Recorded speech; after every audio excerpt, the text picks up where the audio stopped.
We're going to look at 5 examples of how to loop through, iterate, or traverse a hash map in Java. Now, what I've done is I've created an initialized hash map called grades that contains 3 pairs of objects, math, chemistry, and physics. The first example we're going to look at uses the keyset method from the hashmap type. Keyset method returns a set view of the keys contained in this hashmap, for example, our grades hashmap, for example. So what we're going to have is a for loop that takes in a string, key, and our grades key set, like so. Now we can just print out the key that we're getting out of here. So if I build and run that, it should pop up here on our console output. Now, let's say you want to print the value as well as the key. So we can go ahead and concatenate the value as well from the grades. The way to get items from a hash map is using the get method. So we can use the get method and provide the key of the value that we want to get. So if I want to get 94, I will provide math. So if I build and run that, it should print out the keys and their values. The second method we're going to sort of look at, or the second example, also uses a for loop, but then it uses an object called an iterator. An iterator is parameterized, so we're going to have string there, and we're going to have our iterator object there, and then we're going to base our iterator object on the grades hashmap keyset iterator.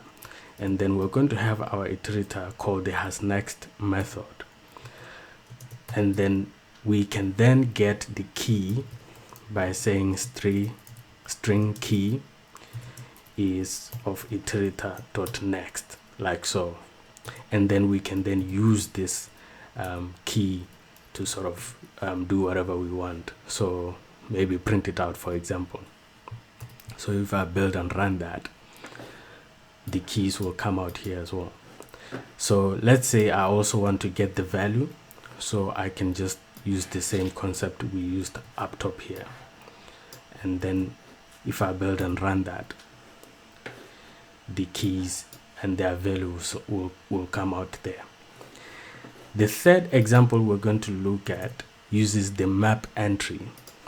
The map entry also uses a for loop, but then it uses an inner class of the hash map called the entry class, and the entry class is also parameterized. So we're going to provide the types of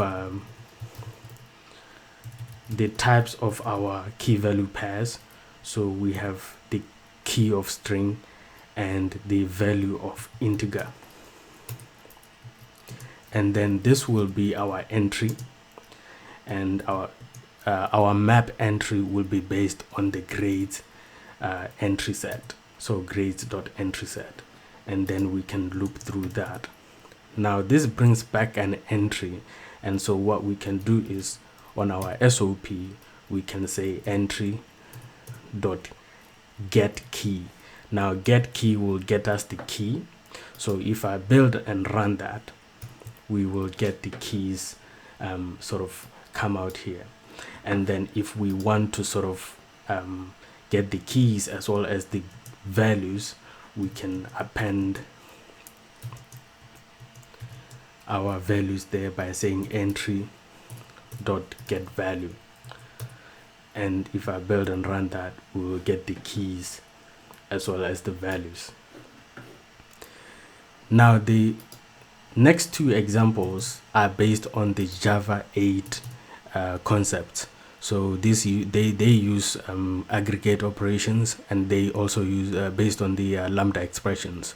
So what we're going to do is we already have our hash map, so we're going to say grades dot for each, and this will take in for example, we'll take in, we'll provide our, let's say this first item there is subject, and the second item is mark, and we will make this point to a sort of expression.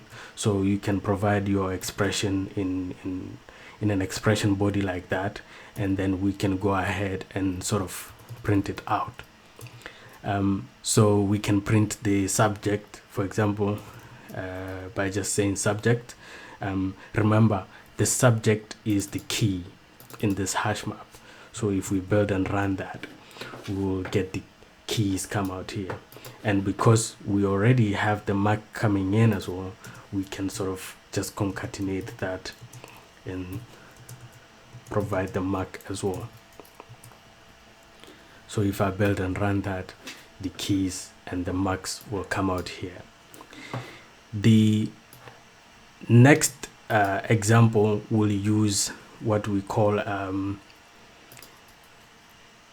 the stream example. So this is also based on Java 8 concepts, aggregate operations, and lambda expressions. So what we're going to do is we're going to give our grades here, and then say that it's from an entry set, and we're going to stream through that and provide F for each. And then remember, we're using an entry set, so which means we're going to be looking at an entry when we come out here, and we can sort of use our arrow token and then provide our expression. So for example, our expression would be probably just to print it out and say, okay, print the entry dot get key, and then if we build and run that, we will see our keys come out here. Or we could just do what we did here and say get the value as well. So provide the value there as well. Leave that out, or print that to a new line probably, so that we don't extend over.